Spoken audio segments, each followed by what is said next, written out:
So I'm Arnold Cassola. In Malta, we say we need new faces, new blood. Unfortunately, I'm an old face, wrinkled and everything. But my big advantage is that you can look me up, you can Google me up and see what I have said, done, with all my mistakes, with all my faults, but also with something good for the past 35 years. Maybe 35 years now because there was no Google. But that's when we founded the Green Party in Malta, 89. And unfortunately, I find myself coming back to Gozo and more or less repeating every campaign the same issues. So one big issue which I find extraordinary is that we have the Maltese government assigns to Gozo relatively much more than what it assigns to Malta.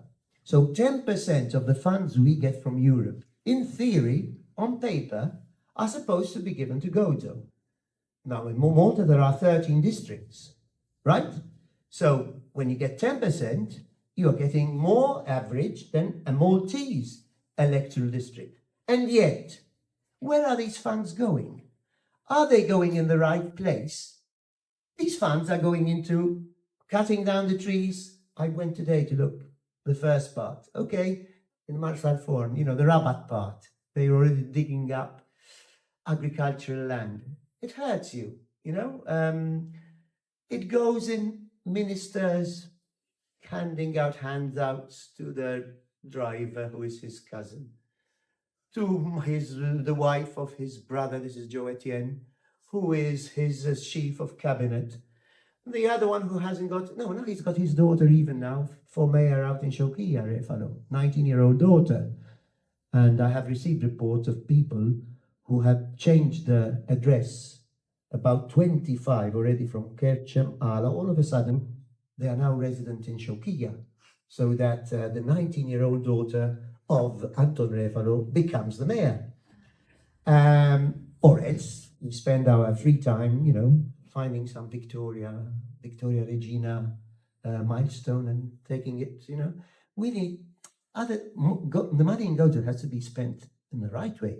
Peter rightly so mentioned how our sewage, cleaning things, money thrown away, 70 million thrown away by the EU in Malta. We have a plant in Chumnia and a plant in Shira.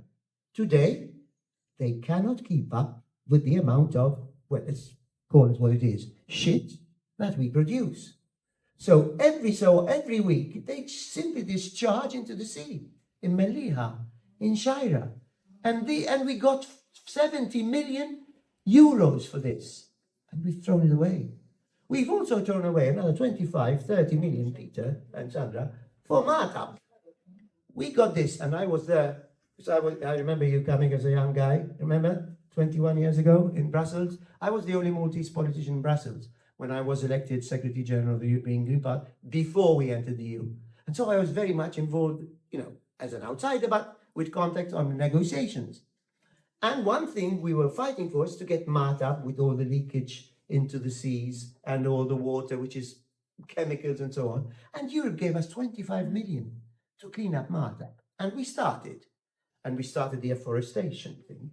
And now Malta is going to become a center of the world of waste disposal, of burning waste.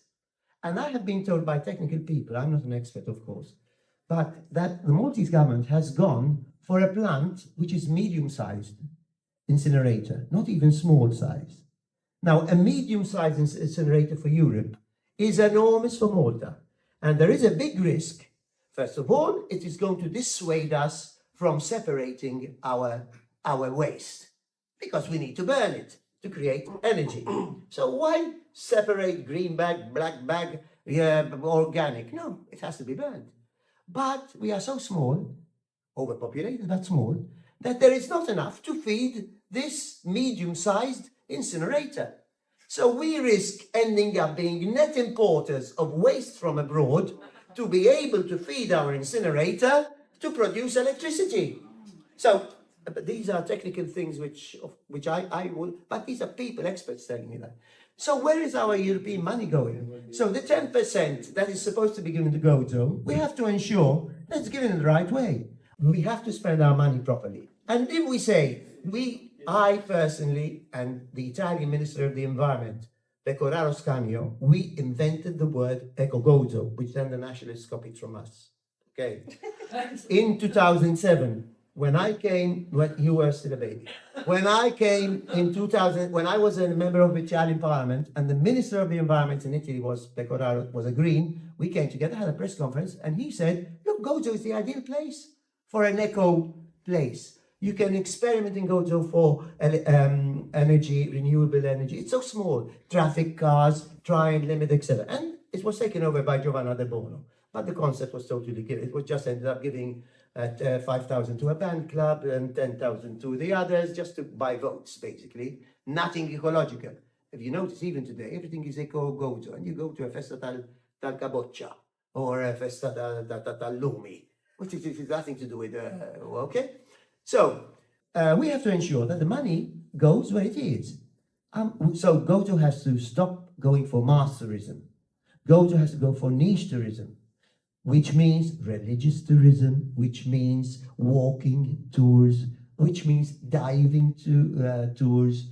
We are ruining even diving. I get diving schools crying to me. This is now money. This is economics. It's not green or whatever. The major places in Malta, Ras El Hops, Shat Lahmar, they are full of sewage. And divers are diving in the sewage. And they send me the videos. Why? Let's enhance these things. I'm sorry, I know if there are any Gozos, and sometimes they get offended. I say, Gozo is no longer a diamant. It is just half a diamant. One half has been ruined. Coming here, you see this enormous building by Portelli. Looks like a prison or a Bastille, I don't know, empty. It's been like that for years. Let's ensure that we invest so to save the half diamant that is still left over.